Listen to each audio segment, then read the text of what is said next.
بسم اللہ الرحمن الرحیم۔ میرے چینل پر خوش آمدید۔ بہت پرانے زمانے کی بات ہے کہ کسی ملک پر ایک بادشاہ حکومت کرتا تھا۔ اس بادشاہ کے نظم و نسق اور نیک دلی کی وجہ سے اس کی رعایا بہت چین اور سکون سے اپنی زندگی بسر کر رہی تھی۔ اس ملک کے لوگوں کی خاص بات یہ تھی کہ وہ ہر وقت اپنے اپنے کاموں میں مصروف رہتے، جس سے ملک بھی خوب ترقی کر رہا تھا اور لوگ بھی آسودہ حال تھے۔ ان کا بادشاہ نہ صرف یہ کہ بہت سمجھدار اور بہادر تھا، بلکہ وہ ایک امن پسند حکمران بھی تھا اور اپنے پڑوسی ملکوں کے ساتھ مل جل کر رہتا تھا۔ بادشاہ کا ایک چھوٹا سا شہزادہ بھی تھا، جس کی عمر یہی کوئی 2-2.5 سال کی تھی۔ شہزادہ بہت ہنس مکھ اور خوش مزاج تھا اور دن بھر محل میں گھٹنوں گھٹنوں چل کر خوش ہوتا۔ بادشاہ نے اس کے لیے پورے محل میں قیمتی قالین بچھوا دیے تھے تاکہ وہ آرام سے ان پر چلے پھرے اور مٹی وغیرہ سے محفوظ رہے۔ بادشاہ کے پڑوس میں ایک اور ملک بھی تھا۔ اس کا موجودہ بادشاہ کسی زمانے میں اسی ملک کا وزیر تھا، مگر پھر اس نے سازش کر کے اس ملک کے بادشاہ کو قید کر دیا اور خود تخت پر قبضہ کر کے بادشاہ بن گیا۔ وہ تو اس کو قتل کر دینا چاہتا تھا، مگر ایک بات کی وجہ سے مجبور تھا۔ اس بادشاہ کے پاس ملک کے خزانوں کی چابیاں تھیں۔ ان چابیوں کو وہ ایک خفیہ جگہ چھپا کر رکھتا تھا۔ وزیر نے بادشاہ پر بہت سختیاں کیں تاکہ وہ خزانوں کی چابیاں اس کے حوالے کر دے، مگر بادشاہ سمجھ گیا تھا کہ اگر اس نے چابیاں اس نمک حرام وزیر کے حوالے کر دیں تو وہ اسے مروا دے گا، اس لیے وہ چپ چاپ ہر اذیت سہ لیتا تھا۔ وزیر ایک لالچی آدمی تھا اور اسے دولت جمع کرنے کا جنون تھا۔ اسی وجہ سے اس نے اپنے آس پاس کے علاقوں پر بھی قبضہ کر لیا اور ان کی دولت کو بھی ہتھیا لیا۔ ان کامیابیوں کی وجہ سے اسے یہ غرور ہو گیا تھا کہ وہ جس ملک پر بھی چاہے حملہ کر کر اس پر قبضہ کر سکتا ہے۔ ایک دن اس کے ذہن میں خیال آیا کہ اس کا پڑوسی ملک بہت خوشحال ہے، نہ صرف اس کے خزانوں میں بہت مال و دولت ہے بلکہ رعایا بھی بہت امیر ہے۔ یہ سوچ کر اس کے منہ میں پانی بھر آیا۔ وہ ایک روز اس نے اچانک رات کی تاریکی میں اپنے پڑوسی ملک پر حملہ کر دیا۔ یہ اس کی غلط فہمی ہی تھی کہ وہ آسانی سے پڑوسی ملک پر قبضہ کر لے گا۔ اس کا بادشاہ نہایت سمجھدار تھا۔ اس کی نظر حکومت کے ہر شعبے پر ہوتی تھی۔ اس نے فوج کو بھی پوری طرح تیار کر کے رکھا تھا۔ اس حملے کے جواب میں اس کی فوج نے بڑی جواں مردی سے اس مکار بادشاہ کا ڈٹ کر مقابلہ کیا اور نہ صرف اسے شکست دی بلکہ اس کے ملک کے ایک بہت بڑے حصے پر بھی قبضہ کر لیا۔ اس جیت کی خوشی میں ہر طرف جشن کا سا سما تھا۔ بادشاہ نے جنگ کے نتیجے میں جیتے ہوئے علاقوں میں اپنے گورنر مقرر کیے اور محل واپسی کی تیاری شروع کر دی۔ اسے اپنا ننھا شہزادہ بہت یاد آ رہا تھا، جس کو دیکھے ہوئے بہت دن بیت گئے تھے۔ اس شکست نے اس مکار بادشاہ کو بکھلا کے رکھ دیا۔ بجائے اس کے کہ وہ پڑوسی ملک پر قبضہ کرتا، اس نے اپنے ملک کا بھی ایک بہت بڑا حصہ گنوا دیا۔ وہ اپنی اس عبرتناک شکست کا بدلہ لینے کے لیے بےتاب تھا، اور پھر اس کے ذہن میں ایک شیطانی منصوبہ آیا۔ اس نے دیکھا کہ پڑوسی ملک کے لوگ فتح کا جشن منانے میں مصروف ہیں۔ اس نے اس موقع سے فائدہ اٹھایا اور اپنے چند خاص آدمی بیچ کر بادشاہ کے ننھے شہزادے کو محل سے اغوا کروا لیا۔ اس کا ارادہ تھا کہ وہ شہزادے کے بدلے اس ملک کے بادشاہ سے اپنا علاقہ بھی واپس لے لے گا اور اس کے ساتھ ساتھ بے شمار دولت بھی۔ ادھر جب بادشاہ میدان جنگ سے واپس اپنے محل میں آیا تو وہاں پر ایک کوہرام بپا تھا۔ شہزادے کی گمشدگی نے سب کو پریشان کر دیا۔ شہزادی کی کنیزیں چیخو پکار کر رہی تھیں۔ ملکہ نے رو رو کر اپنا برا حال کر لیا تھا۔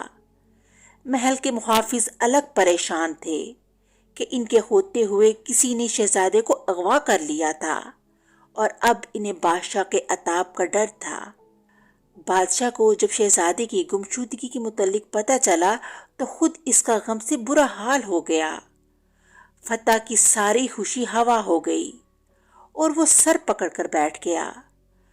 تھوڑی دیر بعد جب اس کے کچھ ہوش ٹھکانے آئے تو اس نے اپنے وزیروں اور شہر کے کوتوال کو طلب کیا اور انہیں اپنے محل کے پائیں باغ میں لا کر ان سے واقعہ کی تفصیل پوچھی۔ سب نے یہی کہا کہ فتح کا جشن مناتے ہوئے ان کی توجہ کچھ دیر کے لیے شہزادے کی جانب سے ہٹی تھی کہ وہ غائب ہو گیا۔ سب کا ہی یہی خیال تھا کہ اس کی گمشدگی میں محل کے کسی ملازم کا ہاتھ ہے۔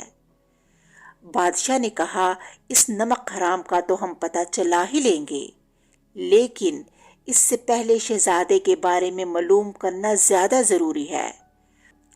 ابھی بادشاہ کی بات ختم ہوئی ہی تھی کہ ایک سنسناتا ہوا تیر سامنے کے درخت میں آ کر گڑ گیا۔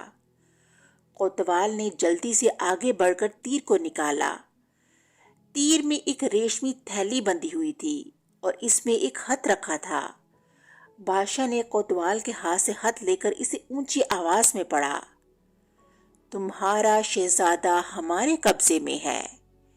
اس کی زندگی عزیز ہے تو فوراً جنگ کے دوران ہمارے جتنے علاقے پر بھی قبضہ کیا گیا ہے اسے واپس کر دو۔ اس کے ساتھ 5 لاکھ خالص سونے کی اشرفیاں بھی تاوان کے طور پہ دو۔ ان دونوں شرائط کو پورا کرنے کی صورت میں شہزادے کی واپسی ممکن ہو سکتی ہے۔ اگر ہماری یہ شرائط منظور ہیں تو اپنے کسی آدمی کے ذریعے خط بھیج کر ہمیں فوراً مطلع کرو۔ اس خط پر اسی مکار بادشاہ کی مہر لگی ہوئی تھی۔ خط پڑھ کر بادشاہ کا چہرہ غصے سے سرخ ہو گیا۔ ہم اس مکار بادشاہ کو ضرور مزہ چکھائیں گے۔ فوج کو تیاری کا حکم دیا جائے۔ اس کا وزیر خاص اس کی یہ بات سن کر آگے بڑھا اور بولا، حضور بادشاہ سلامت، یہ وقت جوش کا نہیں، ہوش کا ہے۔ ہمیں عقل مندی سے کام لینے کی ضرورت ہے تاکہ شہزادے کو کوئی گزند پہنچنے کا کوئی خدشہ نہ ہو۔ بادشاہ نے کچھ دیر سوچنے کے بعد کہا، تم ٹھیک کہتے ہو، اب مشورہ دو کہ ہم کیا کریں۔ وزیر نے دھیرے سے کہا، ہمیں بہت محتاط رہ کر کام کرنے کی ضرورت ہے۔ مجھے یقین ہے کہ اس مکار بادشاہ نے اس محل کے کسی ملازم کو اپنے ساتھ ملا لیا ہے۔ ہمیں پہلے تو اس کا پتہ لگانا ہے۔ اس سے جو معلومات ہمیں ملیں گی ان کی روشنی میں ہم اپنا اگلا قدم اٹھائیں گے۔ بادشاہ کو وزیر کی یہ تدبیر بہت پسند آئی۔ وہ واپس اپنے محل میں آیا اور ملکہ کو تسلی دی اور سوچنے لگا کہ اب کیا کیا جائے۔ محل کی اس بدنیت ملازم کا پتہ لگانے کے لیے اس نے کوتوال کو ہدایات دے دی تھی اور اس نے محل میں اپنے جاسوس پھیلا دیے تھے۔ کوتوال کا ایک 18 سال کا بیٹا بھی تھا۔ اس کا نام دلاور تھا۔ اسے بھی اس واقعے کی سنگن مل گئی تھی۔ اس کو احساس تھا کہ شہزادے کی گمشدگی سے بادشاہ اور ملکہ سخت پریشان ہیں۔ اس نے دل میں ٹھانی کہ وہ ان کی مدد کرے گا۔ اس سلسلے میں اس نے اپنے باپ کوتوال سے بات کی اور اس سے اجازت طلب کی کہ وہ محل کی ان کنیزوں اور غلاموں سے ملنا چاہتا ہے جو شہزادے کی نگہداشت پر مقرر تھے۔ کوتوال کو اپنے بیٹے سے بہت سی امیدیں تھیں کیونکہ وہ پہلے بھی اس طرح کے کاموں میں اس کی مدد کر چکا تھا۔ اس نے اس کو بخوشی اجازت دے دی۔ دلاور محل آیا اور کنیزوں اور غلاموں کے نگران سے کہا کہ وہ ان تمام لوگوں کو پیش کرے جن کے ذمہ شہزادے کی دیکھ بھال کرنا تھی۔ یہ کل 6 لوگ تھے، 4 کنیزیں اور 2 غلام۔ 5 تو ان میں سے دلاور کے سامنے پیش کر دیے گئے، مگر ایک کنیز جس کا نام گل آرا تھا وہ غائب تھی۔ ایک کنیز نے دلاور کو بتایا کہ شہزادہ گل آرا ہی سے سب سے زیادہ مانوس تھا اور وہ ہی اس کا خیال رکھتی تھی اور شہزادہ کھانا بھی اس کے ہاتھوں سے کھاتا تھا۔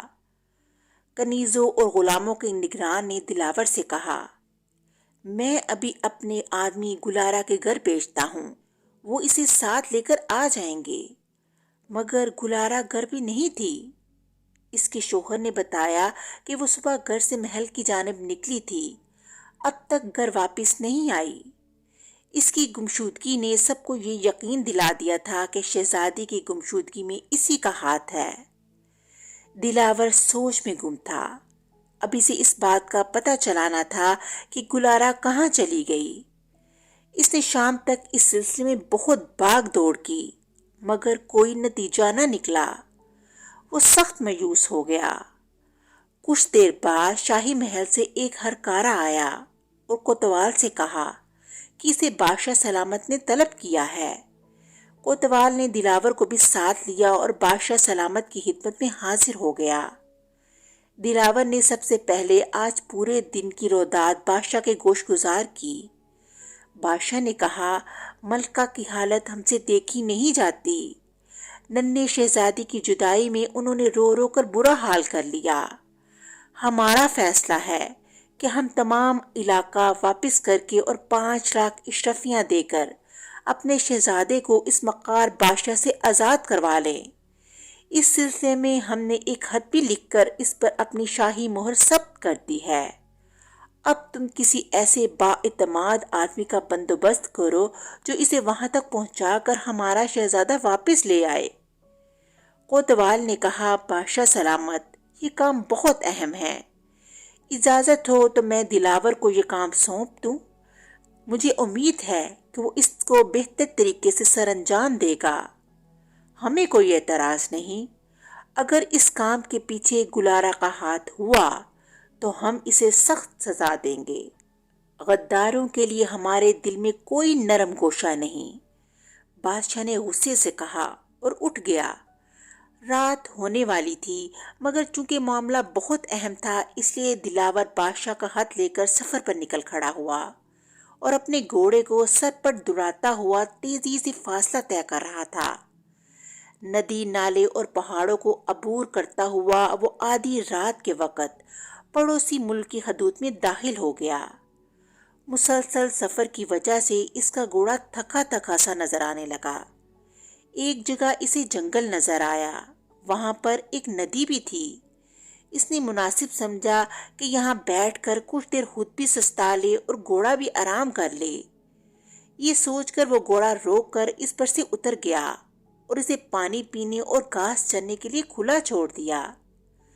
دلاور کو بھی بھوک لگ رہی تھی۔ اس نے تھیلے میں سے کچھ پھل نکالے اور انہیں کھاتے ہوئے جنگل میں آگے نکل گیا۔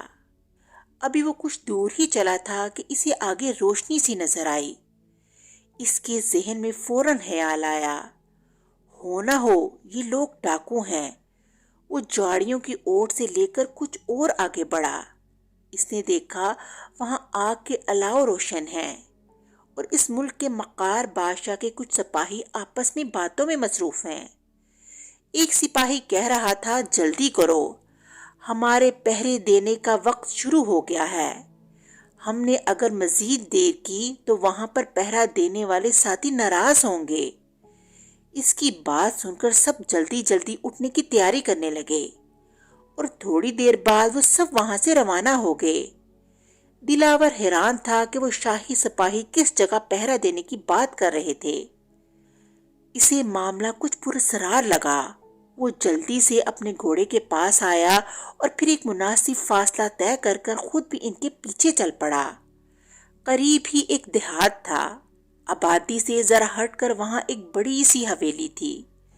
اس حویلی کے چاروں طرف تلواروں سے لیس شاہی سپاہی پہرا دے رہے تھے۔ دلاور نے خود کو اور گھوڑے کو قد آمد گاڑیوں کے درمیان چھپا لیا تھا اور کان لگا کر ان کی گفتگو سننے لگا۔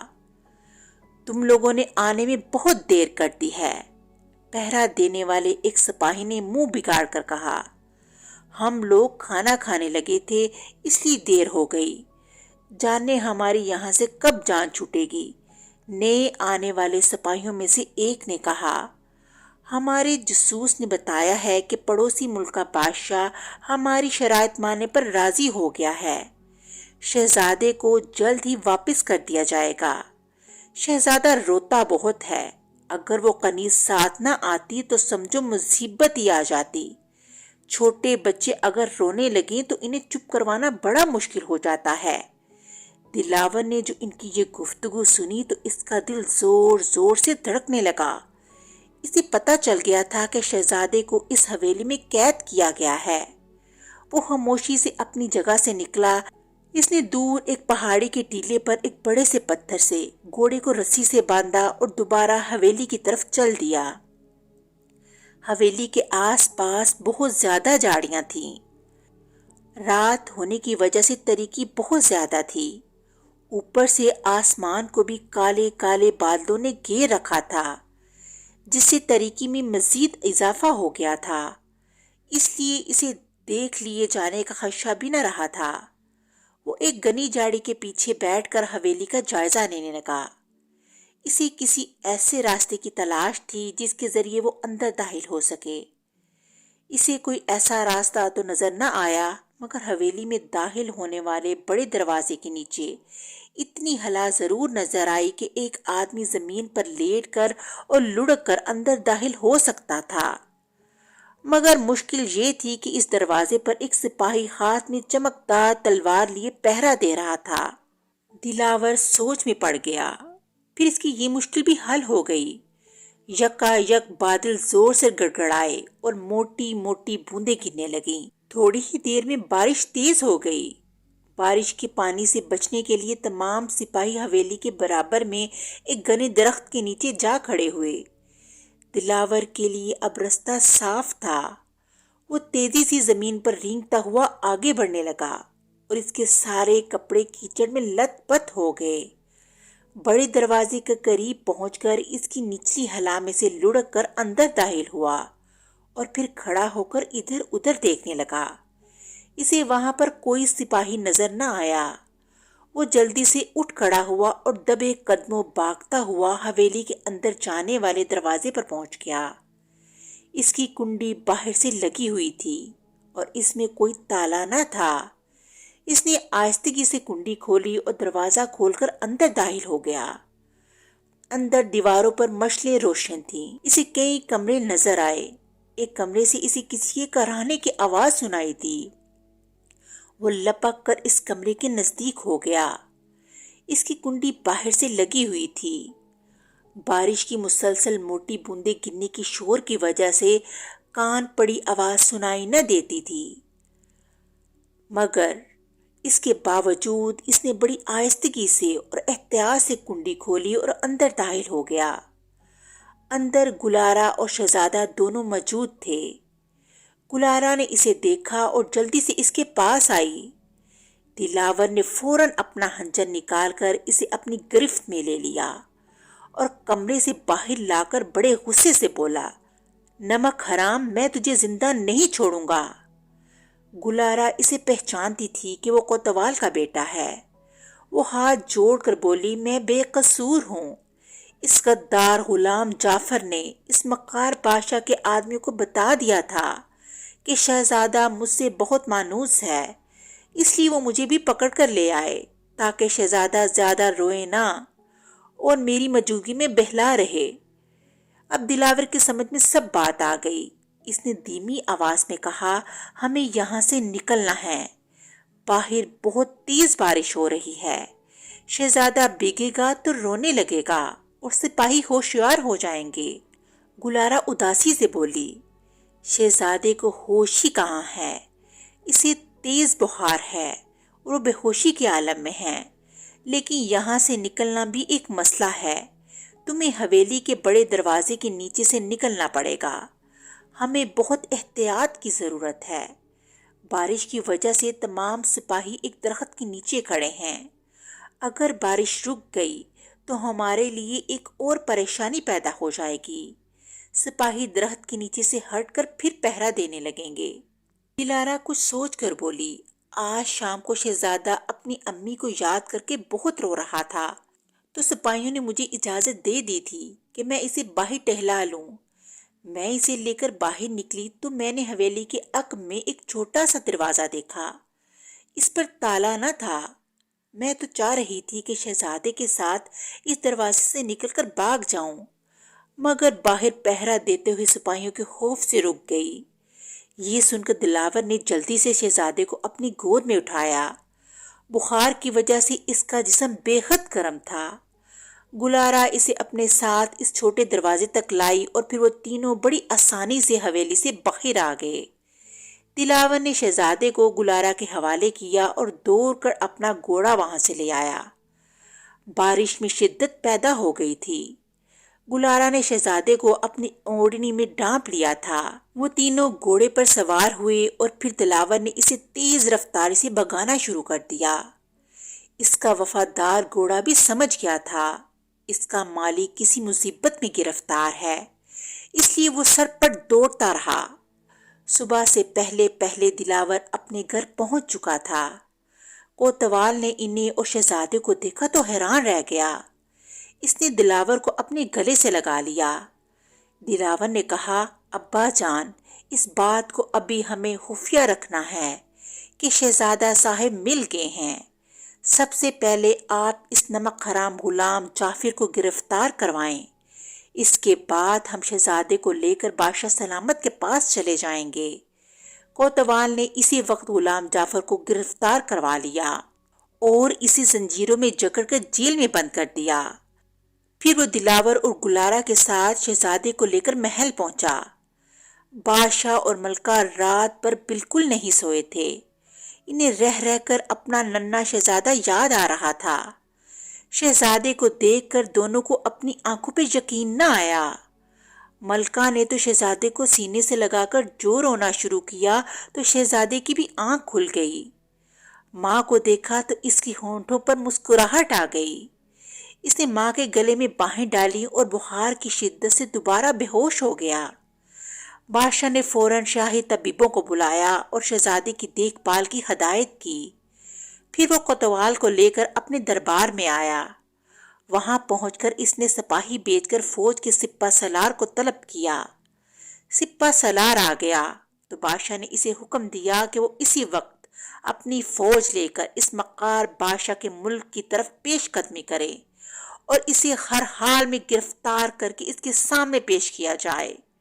سپہ سالار اسی وقت اپنی فوج کو لے کر اس مقام پر روانہ ہو گئے۔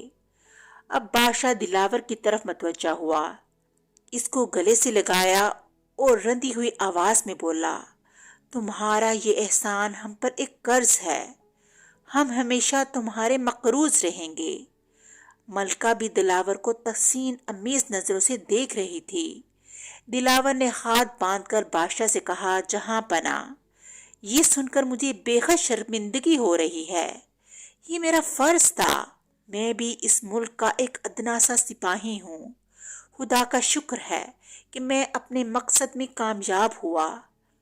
پھر اس نے اس واقعے کی تفصیل بتاتے ہوئے کہا، ان لوگوں نے محل کے ایک غلام جعفر کو دولت کے بل پر خرید لیا تھا۔ اب وہ غلام جیل میں ہے۔ اس نے شہزادے کے اغوا میں ان کی مدد کی تھی۔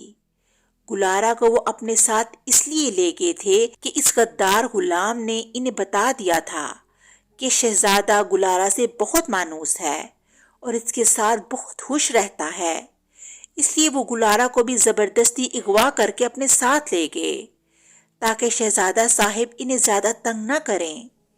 ایک بات سمجھ میں نہیں آئی، مکار بادشاہ نے شہزادے کو اپنے محل میں کیوں نہیں رکھا؟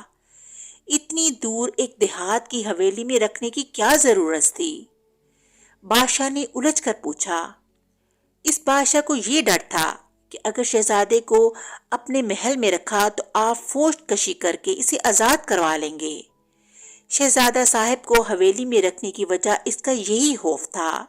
دلاور نے کہا، 2 روز بعد بادشاہ کا بہادر سپہ سالار اس مکار بادشاہ کو گرفتار کر کے لے آیا۔ اس کے چہرے کی ہوائیاں اڑی ہوئی تھیں اور آنکھوں سے آنسو بہہ رہے تھے۔ اس کی حالت دیکھ کر بادشاہ نے کہا، بہت شرم کی بات ہے کہ جنگ جیتنے کے لیے بچوں کو ڈال بنایا جائے۔ تم ایک وزیر تھے، تم نے اپنے بادشاہ سے غداری کر کے اسے قید کر دیا۔ ہم اس بے قصور بادشاہ کو دوبارہ سے بادشاہ بنائیں گے اور جنگ میں حاصل کیا ہوا سارا علاقہ بھی اسے واپس کر دیں گے۔ ہم نے یہ فیصلہ بھی کیا ہے کہ تمہیں اس کے حوالے کر دیں گے، وہ تمہارے ساتھ جو سلوک بھی کرے، اس کی مرضی۔ اس بے ایمان اور مکار وزیر نے جب بادشاہ کی یہ بات سنی تو غش کھا کر گر پڑا اور سپاہی اسے اٹھا کر لے گئے۔ بادشاہ نے دلاور کو بہت سا انعام و اکرام دیا اور آئندہ محل کی حفاظت کے لیے اس کو نگران مقرر کر لیا۔ دلاور کے ماں باپ اس کی عقل مندی اور بہادری سے بہت خوش تھے، جس کے نتیجے میں وہ ایک بہت بڑے منصب پر فائز ہو گیا تھا۔ اس طرح کہانی کا اختتام ہو گیا۔ اگلی کہانی کے ساتھ پھر ملیں گے، تب تک کے لیے اللہ حافظ۔